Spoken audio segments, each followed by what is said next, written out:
Queridos, a palavra do Senhor diz, Lucas capítulo 7, versículo 18. Os discípulos de João contaram-lhe todas estas coisas. Chamando dois deles, enviou-os ao Senhor para perguntarem: és tu aquele que haveria de vir, ou devemos esperar algum outro?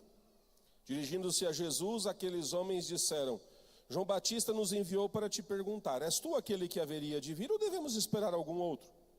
Naquele momento Jesus curou muitos que tinham males, doenças graves e espíritos malignos, e com muitos que eram cegos.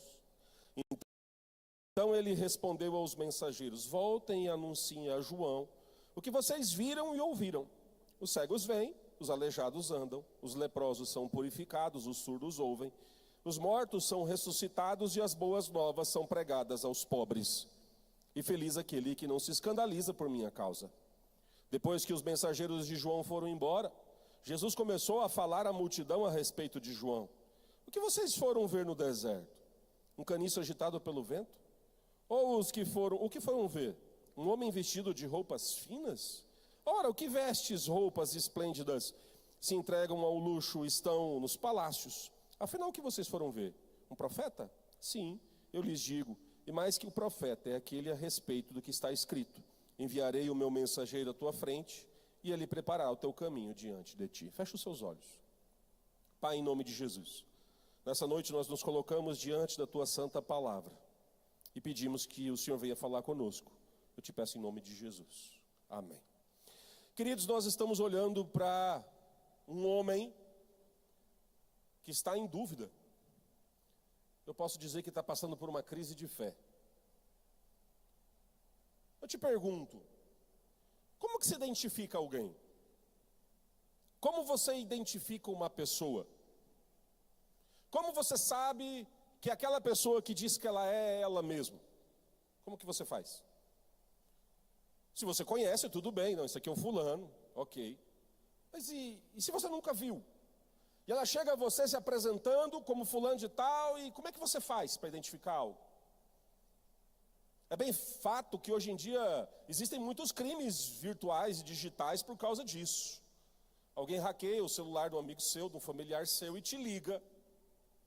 Ou me manda uma mensagem: papai, vovô, aconteceu comigo, meu sogro, hackearam o celular dele. E o indivíduo manda desse jeito: ô filhão, estou aqui no banco, estou precisando pagar um boleto. Assim, eu falei: ô seu João, o que foi que aconteceu? Não, pois é, estou precisando pagar um boleto aqui, porque deu um problema aqui na conta. Tá, quanto? Não, R$1.300. Eu falei: esse não é meu sogro, porque ele não tem essa cara de pau. Não é. Eu conversei com a Jaque, vai daqui, vai de lá, falar: hackearam o celular do meu pai, corre, corre, corre, avisa todo mundo, aquele negócio, porque a gente já sabia que não era ele não faz essas coisas. Só que eu conhecia. E quando você não conhece? Quando alguém bate na sua porta e se apresenta: aqui o advogado fulano de tal, o promotor, ou aqui a polícia, ou não sei. Como você identifica alguém? Normalmente você pede o CNH, a OAB, sei lá, o CRM, vai pedir um documento que testifica que essa pessoa é realmente quem ela falou que é. Hoje os golpes estão tão modernizados que antigamente você falava assim: não responde texto, faz uma ligação. Aí agora com a inteligência artificial eles começaram a clonar a voz da pessoa, estão ligando para você com a voz da pessoa, e mudou. Agora, não atende ligação, faz ligação de vídeo. Aí com a inteligência artificial, bota deepface, pega a sua foto, coloca em qualquer um lá, a foto do teu kit, olha lá, é o fulano mesmo, é o fulano, tá pintando aqui, realmente é. É o ciclano, tá aqui, a imagem aparecendo, mas não é. Agora já não é mais nem ligação de vídeo, agora tem que ir lá. Não, vem cá, passa aqui em casa, a gente conversa. Como você identifica quem se diz quem é? Eu costumo dizer que no sanatório tem trocentos Napoleão Bonaparte. Tem inúmeros Jesus Cristo lá. Todos eles dizendo que são. Afirmando que são definitivamente as pessoas que eles dizem quem são. Como identificar então? Se você pede um documento, ok. Mas se aparece uma pessoa dizendo, eu sou a pessoa mais forte do mundo, apresentar uma CNH resolve? Não, está aqui a carteirinha dos mais fortes do mundo. Resolve? Não. Com certeza você vai pedir. Não, para aí, então levanta aí um carro, eu quero ver se você é o mais forte mesmo. Você vai pedir provas. Chega a pessoa aqui, não, eu sou um mágico. Está aqui minha carteirinha de mágico. Você fala, uma carteirinha de mágico, então resolve. Faz aí, tira um coelho da cartola. É o que tu vai pedir. Vamos ver se tu é mágico mesmo dos bons. Se tu arranca aí um poodle dessa cartola aí você é mágico. Aí a gente sabe que tu é mágico. E você? Como você é? Por que você é quem você é? Como eu identifico que você é mesmo quem você diz que é? Pastor, eu sou crente. Tá, carteirinha de igreja a gente já sabe que isso não funciona. Tá aqui minha carteirinha de igreja, pastor. Não dá muito certo. Eu quero saber se você, assim como o mágico tira um coelho da cartola, se tu tem fruto e cara e atitude e aí é crente de verdade. Se o seu caminhar é de crente, se a sua conduta é de crente, se você vive como um cristão, a sua carteira de identidade cristã é a sua vida. Mas tem gente que acha que eu posso viver de qualquer jeito, e se alguém perguntar, eu pego a carteirinha, tchanã. Não resolve. Não resolve. João Batista estava nessa sinuca de bico. Ele estava muito chateado com Jesus. Deixa eu te lembrar um fato. Ele estava batizando no rio. Jesus passou, ele parou tudo e falou assim, presta atenção. Ali está passando o cordeiro que tira o pecado do mundo. Vocês é tudo raça de víbora. Mas ali está passando o cordeiro, olha para ele. Olha lá o cordeiro sem pecado, sem mancha, sem mácula. Eu batizo com água, mas ele, nem te conto. João Batista testemunhou de Jesus. Só que o tempo passa. As crises vêm. As circunstâncias mudam. E ele entra numa crise de fé. Quem sabe um dia você já falou ali, Jesus, entreguei minha vida para Jesus. Agora eu sou filho de Deus, uma filha de Deus amada. Agora eu sou crente, glória a Deus, aleluia. Quantos já entregaram a sua vida para Jesus aqui? Glória a Deus. Só que o tempo vai, o tempo voa, e a poupança, você não vai lembrar dessa música. E aí, as circunstâncias mudam, e você começa a pensar se Jesus é quem ele diz que é na sua vida. Você começa a olhar e falar assim, rapaz, tá certo isso? É isso mesmo. Ele mandou alguns discípulos perguntar para Jesus que se Jesus era o Messias mesmo de verdade, você tinha que esperar por outro. Mas ele não tinha testificado um pouco tempo atrás que era mesmo? Qual que é o problema agora? Por que João Batista não foi ele mesmo falar com Jesus? Porque ele estava preso. E por que ele estava preso? Porque ele foi acusar o pecado de um rei. E acusar pecado de rei não dá muito certo. E existe um grande risco aqui de você meter o dedo na cara de um rei e dizer que ele está em pecado. Não é verdade? Ele fez bem isso, né? Ele era vida louca, crente, rocha, raiz. Foi lá e meteu o dedo no nariz do rei e falou, tu não pode fazer o que você está fazendo, pecado. Foi preso. E diante dessas circunstâncias, ele olha e fala, rapaz, tem alguma coisa errada. Tem alguma coisa que não está certo. João, que estava preso, manda os discípulos perguntar, Jesus, primo, fala sério. É isso mesmo? É você o Messias? Ou vou esperar outro? Você fala, Que é isso, pastor? Que dúvida é essa? Todos nós estamos sujeitos a essa dúvida. E quem sabe você está nessa dúvida. Quem sabe você está passando nessa dúvida. Se Jesus é o Messias, por que eu estou passando o que eu estou passando? Se eu entreguei minha vida para Ele, por que cargas d'água isso está acontecendo comigo? Se um dia eu falei, ali eu entrego minha vida, ali está o Cordeiro de Deus, eu sou salvo pelo sangue do Cordeiro, veio aqui, chorou, ajoelhou e tal, e aí vem a tribulação e você fala, eu acho que entreguei minha vida por Jesus errado. Eu acho que Jesus não é bem o que resolveria o meu problema. Eu acho que está faltando alguma coisa. E João Batista no cárcere pergunta, ele tem uma dúvida. O coração dele questiona. E quem sabe você está passando por isso, ou já passou por isso. Senhor, eu sou dizimista, sou ofertante, eu oro, eu jejuo, eu congrego, eu sirvo, eu lidero. Por quê? Crise de fé acontece com todos nós. Crise de fé acontece com qualquer um de nós. Eu acredito que tem alguns motivos para João Batista estar com essa crise de fé. Eu acredito que existe um porquê disso, ou vários porquê disso. E quem sabe bate com o seu porquê, não é verdade? Quem sabe eu posso te ajudar nessa noite, não sei. Quem sabe eu, porventura, quem sabe o Espírito Santo tem algo para dizer para você. Eu acredito que João Batista estava nessa crise. Lembre-se, ele já reconheceu Jesus como Messias. Isso aconteceu lá atrás do batismo, foi ele que batizou Jesus. As coisas já aconteceram, muita coisa aconteceu. Assim como você também, às vezes já desceu as águas. E se você não desceu as águas, entrega seu nome para esse pastor aqui na frente, pastor Vinícius, que ele vai afogar você ainda esse ano.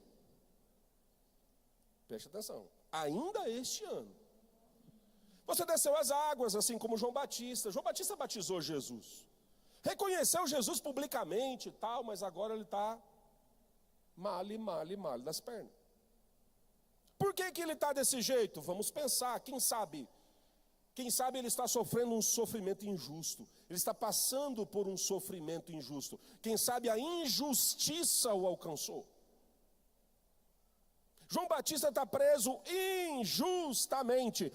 Pelo contrário, ele está preso por causa do pecado do rei Herodes. O pecado não era dele, ele estava preso por causa do pecado dos outros. É pior. É os outros que pecam, é os outros que estão na bem bom. Eu aqui estou na santidade e eu pago o preço, eu pago o pato. E quem sabe você está passando por alguma injustiça. Quem sabe teve alguma situação injusta que está te levando a questionar Jesus. Quem sabe você está passando no seu serviço, na sua família, no seu colégio, na sua roda de amizades, alguma injustiça que está te levando a questionar o Senhor. Senhor, por que eu estou passando o que estou passando? Porque em teoria, o que me foi ensinado, o que eu aprendi quando entreguei minha vida para Jesus, é que se eu estivesse em Cristo, o mal não me alcançaria. Porque se eu estivesse em Cristo, quem está batizado de Cristo está revestido e o maligno não toca. Glória a Deus, aleluia, isso é verdade. Porque somos mais que vencedores em Cristo Jesus. Porque temos herança nos céus, nas regiões celestiais, à nossa disposição e ao nosso favor. E nós lemos tantas heranças, tantas promessas de herança. E quando vem a injustiça, não está batendo. Tem alguma coisa errada. É um crente, não é um descrente. É um servo, uma serva do Senhor, um filho, uma filha amada de Deus. E pergunta, é injusto isso? É injusto. Meus colegas aprontam, fazem de tudo. Andam no caminho do ímpio, no caminho do pecado. E eu que estou aqui lutando para ser santo, isso me alcança. Quem sabe o que estava, questionamento que estava no coração de João Batista é porque ele estava passando por um sofrimento injusto. Queridos, prestem atenção. Crianças, o sofrimento, quando tem um motivo coerente, a gente passa por ele. Quando você tem filhos, e os seus filhos precisam de remédio, e você não tem um recurso, você passa qualquer necessidade pelos seus filhos, porque você olha para os seus filhos e fala, vale a pena. Quando você serve ao Senhor de coração, de verdade, você está envolvido na liderança, você está envolvido no ministério. Quando certas atribulações nos alcançam, a gente olha, mas eu estou sofrendo isso porque eu estou servindo ao Senhor. Vale a pena. Tem certos sofrimentos justificáveis que a gente se esforça, a gente luta, a gente vai para cima. Mas tem alguns que são injustos demais. Tem alguns que nos fazem questionar. Senhor, é isso mesmo? Senhor, poxa vida, não era para ser assim. Quem sabe João Batista está lá na cadeia sentado, pensando ele mesmo, e o Espírito Santo, falando, por que eu fiz para parar aqui? O que eu fiz para estar no fundo de uma jaula? Eu fiz o que era correto. No frigir dos ovos eu fiz o que era certo. E quando fazemos o certo e a injustiça nos alcança, nós perguntamos para Jesus, é isso mesmo, Senhor? É isso mesmo? Quem sabe o que alcançou João Batista foi uma expectativa frustrada. Ele criou na cabeça dele uma imagem de Jesus. Ele pensou, Jesus, o Messias, como diz Isaías, ele vai vir para acabar com esse mundo quebrado. Ele vai passar a régua nos ímpios. Ele vai vir acabar com toda a injustiça do mundo. Ele vai acabar com a violência. Como diz Isaías, ele vai transformar armas em enxados, foices e enxadas, martelos e foices para cuidar da terra. Ele é o príncipe da paz. Ele vai exterminar, ele vai julgar o ímpio. E Jesus não faz isso. Jesus não vai de encontro à expectativa de João. Jesus não se encaixa naquela imagem que João tinha criado. Jesus não se encaixa nessa imagem que às vezes nós criamos de Jesus. Eu não sei como você imaginou Jesus, como você identificou que Jesus é Jesus. Como é que você fez isso? Você criou uma imagem dele. Querido, por que tanto casamento não dá certo? E por que acontece tanto adultério? Porque as pessoas, elas se apaixonam não por pessoas primeiro. Elas se apaixonam por uma ideia. Alguém se apaixona por uma ideia. Depois, quando a ideia passa e vem a pessoa de verdade, a maioria quebra a cara. Você está com a sua esposa, com o seu marido. De repente, aparece uma mulher, um rapaz, muito mais bonito, ou muito mais bonita que a sua esposa, que o seu marido. Ou que fala muito mais gentil, muito mais educado que o seu cônjuge. Muito mais a imagem que você tinha criado de um cônjuge perfeito. E você começa a olhar e ver não a pessoa, mas a ideia de um parceiro ideal. Você começa a imaginar agora e olhar para aquela pessoa que ele poderia ser muito melhor do que seu esposo ou sua esposa. Só que, presta atenção, bota o pezinho no chão. Você não conhece a pessoa. Você está apaixonado por uma ideia. A ideia de que aquela pessoa é melhor do que o seu cônjuge. E aí vem o adultério, a imagem se quebra, vem a realidade e a decepção. Era melhor estar ficado com o meu barrigudinho lá em casa.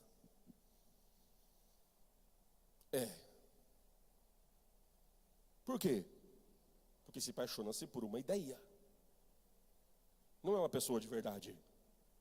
É a projeção que você criou. Por isso o perigo do namoro. O que nós orientamos os jovens? Cuidado com o namoro. Porque o namoro se cria projeções. Você só conhece alguém caminhando junto e observando. Observe. Preste atenção. Porque depois a imagem passa e vem a realidade. E às vezes a realidade decepciona, dependendo da imagem que você criou. João Batista criou uma imagem de Jesus. Ele criou uma projeção de Jesus. Assim como os judeus criaram uma projeção de Jesus. O Jesus, o Messias, general militar que viria para tirar Israel debaixo da opressão romana. O Messias viria para libertar o povo de Israel e trazer a glória do trono de Davi de volta para Israel. E Jesus não fez isso, nada, coisa nenhuma. Quem sabe um dia você veio para Jesus, porque a sua vida estava uma pi. Você aceitou Jesus, se endireitou. Glória a Deus, aleluia. Largou os vícios, largou os relacionamentos errados, largou aquelas porcaria que você via na internet, aqueles trem que você usava, né, whey, protein, creatina, esses trem, você largou tudo. Crente. Só que a sua vida não melhorou muito. Você olha assim, é luta para ser crente, é luta para ser santo. O pecado jaz à porta toda hora e cabe a mim dominar. Se eu soubesse que tinha que lutar tanto para ser santo, ninguém me falou isso, e nem eu, porque quando foi minha vez não me contaram. Presta atenção. João mandou para Jesus um WhatsApp. E aí, Jesus, estou preso aqui. Tu não vai fazer nada? E o que Jesus respondeu? Não. Não. Não respondeu. É óbvio que ele não respondeu. Essa pergunta não. Eu estou lendo as entrelinhas. João Batista pensou, eu estou preso por causa da justiça. Cometeram uma injustiça contra mim. Mas eu tenho um Messias que chegou ali, o Cordeiro que tira o pecado do mundo, que ele vai vir aqui e vai fazer justiça por mim. Porque é isso que Isaías disse. Isaías disse que quando o Messias viria, ele traria contigo o cetro de justiça na sua mão. E ele vai me tirar daqui dessa prisão. Mas não tirou. Isso acontece. E acontece por quê? Porque Jesus não prometeu que faria isso com João Batista. Nós criamos uma imagem. Nós criamos uma expectativa das pessoas e de Deus. E muitas vezes quando Deus não supre as nossas expectativas, nós questionamos Ele. Uai, Senhor, por que isso aconteceu mesmo? Por que eu perdi? Por que não deu certo? Por que aconteceu o que aconteceu? Pois é. Jesus veio com um propósito. E a maioria das vezes, quando nós nos frustramos e as nossas expectativas são quebradas, é porque a gente confiou tanto na imagem que nós criamos, que nós ignoramos a própria palavra dele. Jesus falou assim, não faz. Ele falou, não, mas eu vou. Porque a palavra do Senhor diz que os anjos do Senhor me segurariam pela mão. Não foi isso que Satanás falou para Jesus? Jesus faz, a palavra do Senhor fala, não faça. Não, mas eu sou crente acima da média. Jesus me prometeu. Ele vai lá e faz e morre. Conta-se a história de que houve uma enchente num determinado lugar. E havia uma família, um senhor, que morava numa casa mais simples, lá num lugar de risco. E começou a chover demais. E a mensagenzinha da Guarda Civil apitou no celular dele e falou, a área tal está em risco de inundação, saia daí, igual apareceu no seu celular essa semana, né? Quando choveu. E ele falou, não, vou sair não, Jesus vai me guardar porque Ele prometeu. A água começou a subir mais um pouquinho, já estava batendo no meio da porta, nas canelas do joelho, já estava subindo, já começou a passar as patrulhas, o pessoal de barco da Guarda Civil passou, da Defesa Civil, bora, o senhor precisa sair porque a água está subindo. E ele falou, não, eu tenho debaixo de promessa, o mal não me alcança. E a água começou a subir, ele já teve que subir para o telhado da casa dele, a água já estava batendo assim, quase na cumieira da casa, ele estava lá na cumieira sentadinho assim, chuva e água, e ele sentadinho. E aí veio o helicóptero dos bombeiros, e achou ele lá em cima da cumieira da casa, jogou a corda, o cesto, e falou, o senhor precisa sair agora, porque a água vai vir, vai jogar tudo para o chão, não vai sobrar nada. E ele falou, a água não vai subir mais, ela vai descer. A água subiu, derrubou o barraco, matou o velho. Ele chegou lá no céu indignado. Chegou lá indignado. Já chegou assim, nem olhou para a cara do anjo, estava na portaria, já entrou direto.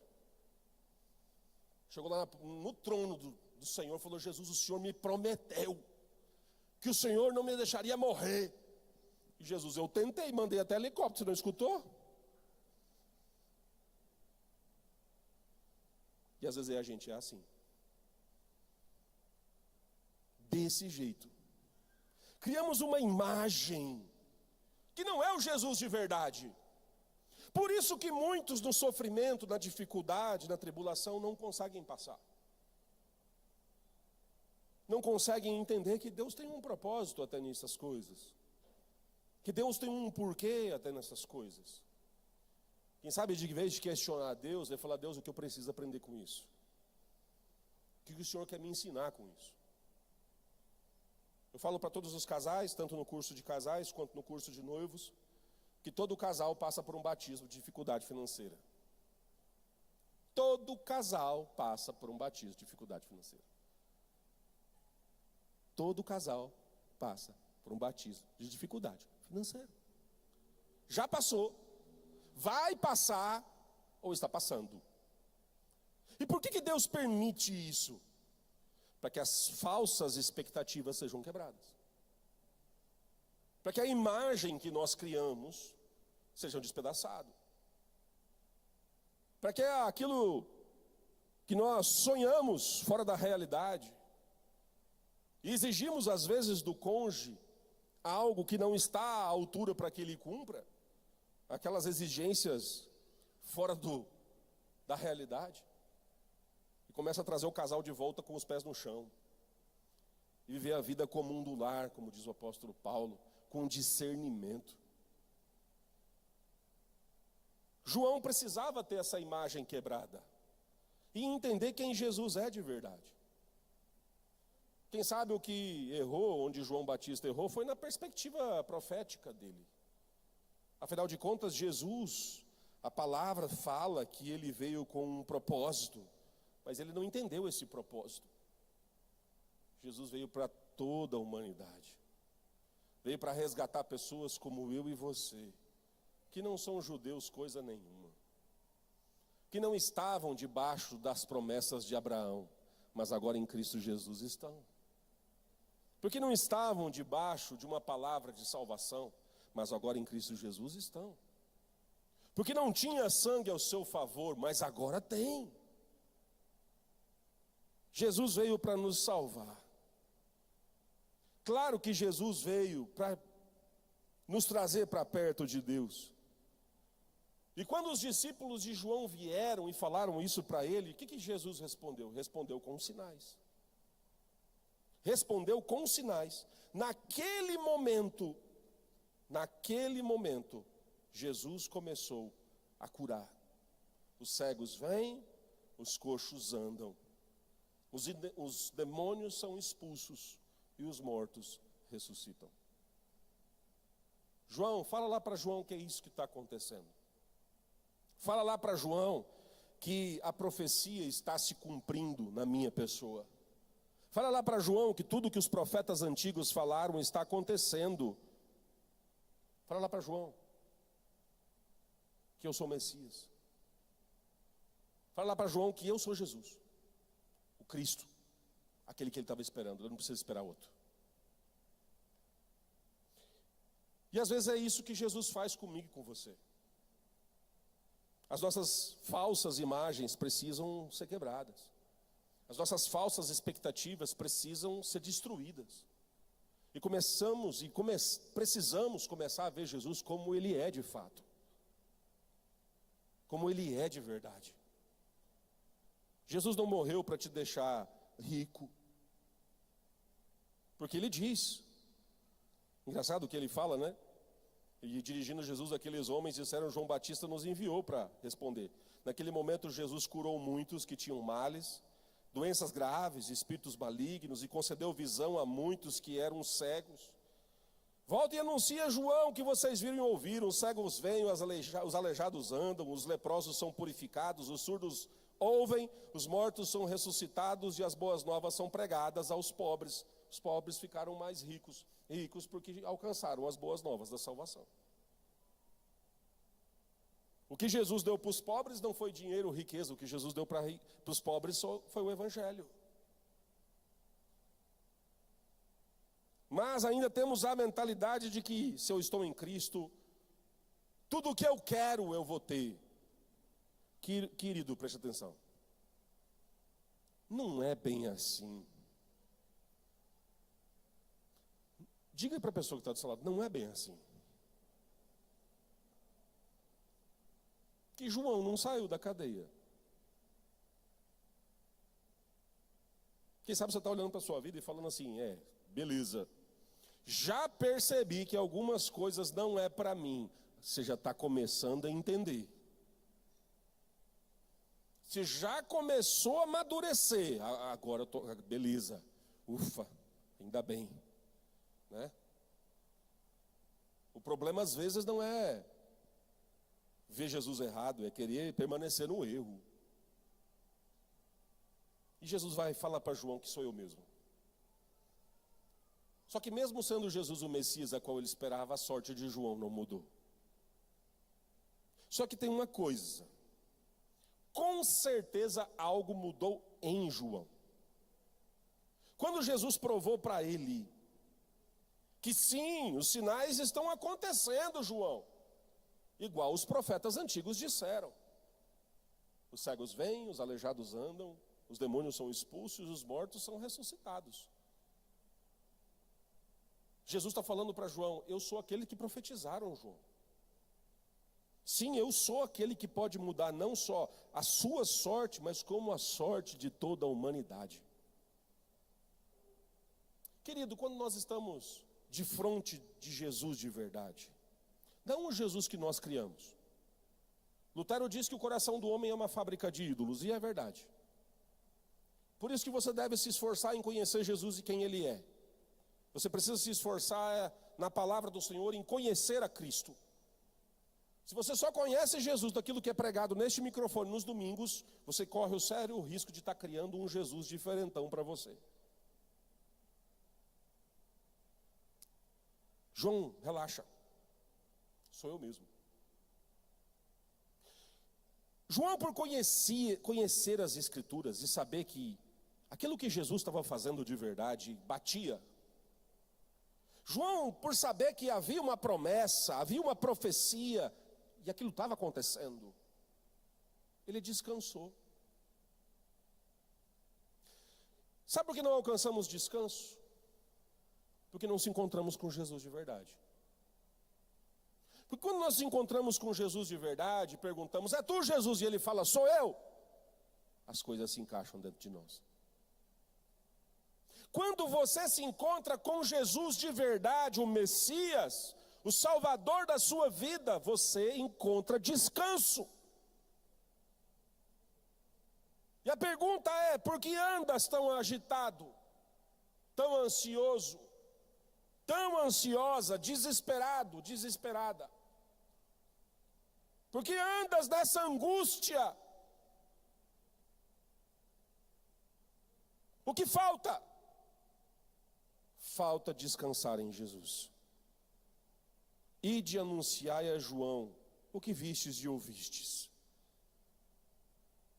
Os milagres são só demonstração de poder, mas isso prova que o cumprimento das promessas está acontecendo, João.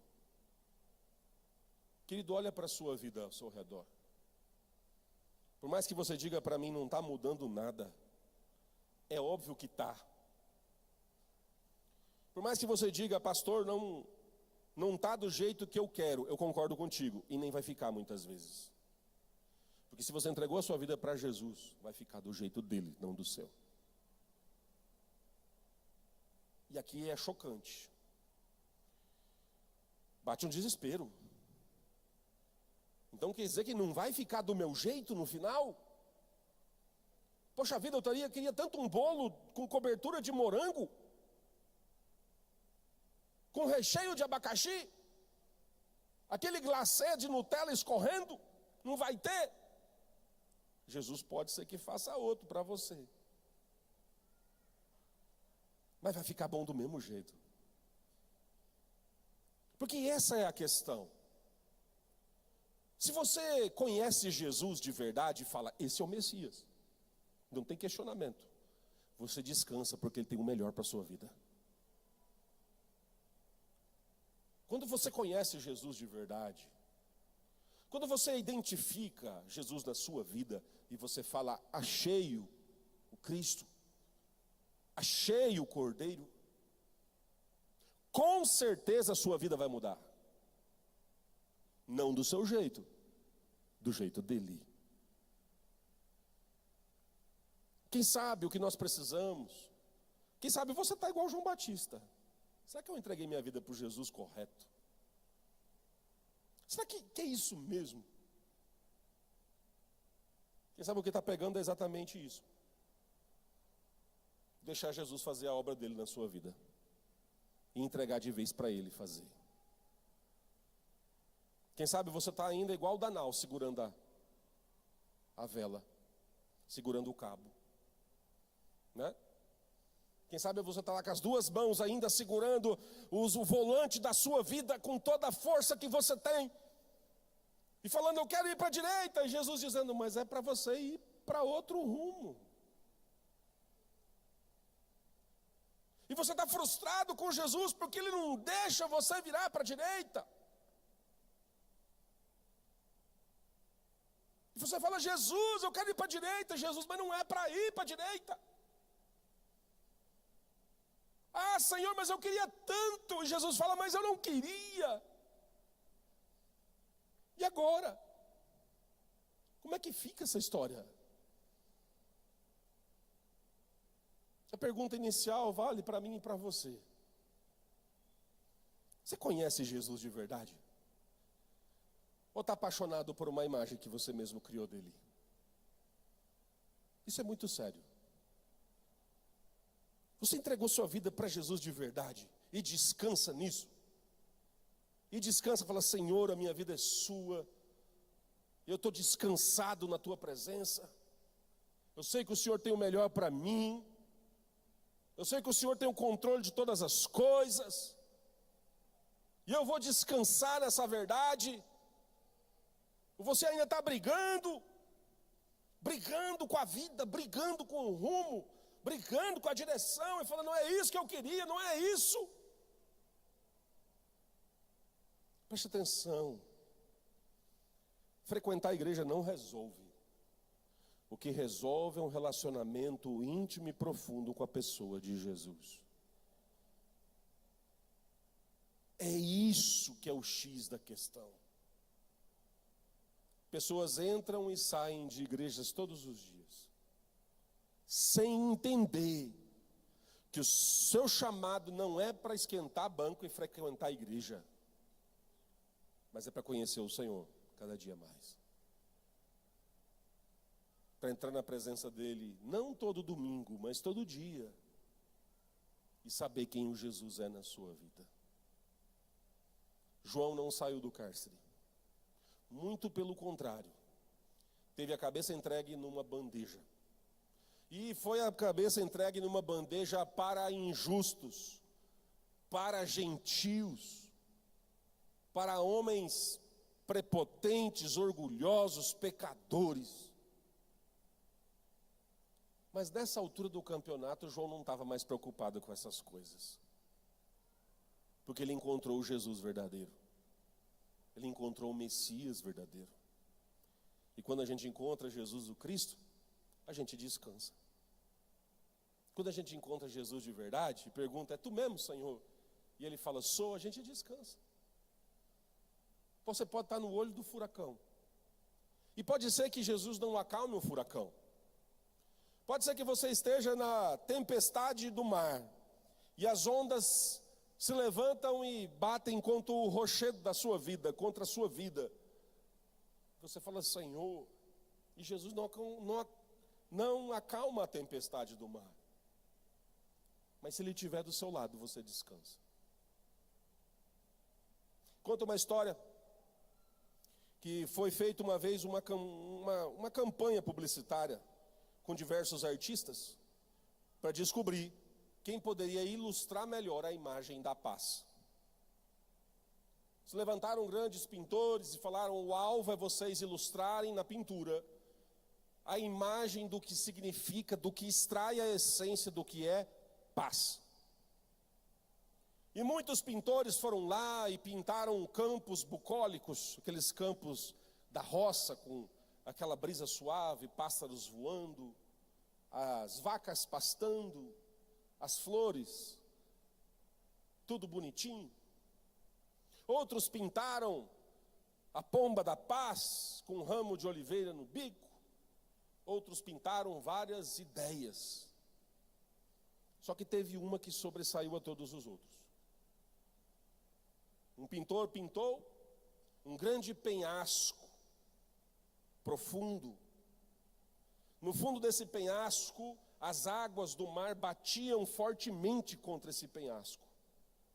O tempo estava fechado para a tempestade, para a chuva, e a chuva vinha de cima nesse penhasco, e a tempestade empurrando as ondas de baixo para cima, e os ventos se levantando contra o penhasco, e todas as forças da natureza contra esse penhasco. O tempo feio, escuro, trovões, raios, chuva. Quem assistia viu como tem paz nisso, parece uma cena de tribulação.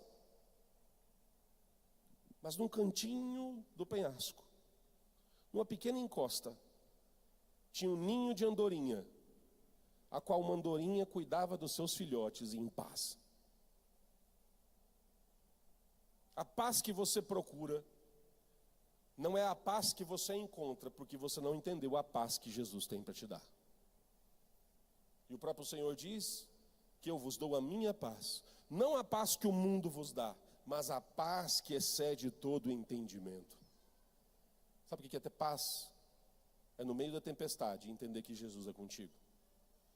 Sabe o que é ter paz? É tudo está dando errado, aparentemente errado, e você descansar porque Jesus é contigo. As circunstâncias não estão encaixando, mas você está tranquilo porque Jesus é contigo. Quem sabe você acabou de receber uma má notícia. Se você quiser, a gente pode orar por isso no final do culto. Mas você descansa em Cristo Jesus, porque Ele sabe que pode mudar todas essas coisas. E se Ele também não quiser mudar, eu descanso, porque Ele é Senhor da minha vida. A paz é a paz do Senhor. Não a paz que o mundo nos dá, mas a paz que o príncipe da paz tem para te dar nesses dias. Eu gostaria que você ficasse de pé mais uma vez. Só fique de pé. Se você está passando por um momento de tribulação na sua vida, eu não sei, quem sabe você está perguntando: Jesus, é tu mesmo? Senhor, é você mesmo que eu preciso confiar? Eu não estou conseguindo. Senhor, eu não estou conseguindo me render plenamente ao Senhor. Só fecha os seus olhos. Só fecha os seus olhos. E levante as suas mãos aos céus. Em nome de Jesus. Pai, em nome de Jesus, nessa noite, eu peço, Deus, que o Senhor se revele a cada um dos teus filhos e filhas neste lugar. Tu és o príncipe da paz. E nós pedimos a paz que excede todo o entendimento, seja derramada sobre aqueles que estão na tua presença nessa noite. Ó Deus, que nós não precisamos nos preocupar se tu é aquele que nós precisamos buscar, se é aquele que se nós encontramos o Messias verdadeiro. Não é isso que nós questionamos. Mas Deus, em nome de Jesus, nos dá a paz do Senhor sobre os teus filhos nesse dia, a paz que excede as circunstâncias, a paz que excede a enfermidade, a paz que excede a crise financeira, a paz que excede a crise conjugal, a paz que excede todo o nosso entendimento. É o que eu peço em nome de Jesus. Amém e amém. Se o Senhor, se o príncipe da paz, tem algo para ti, aplauda ele nessa noite, querido.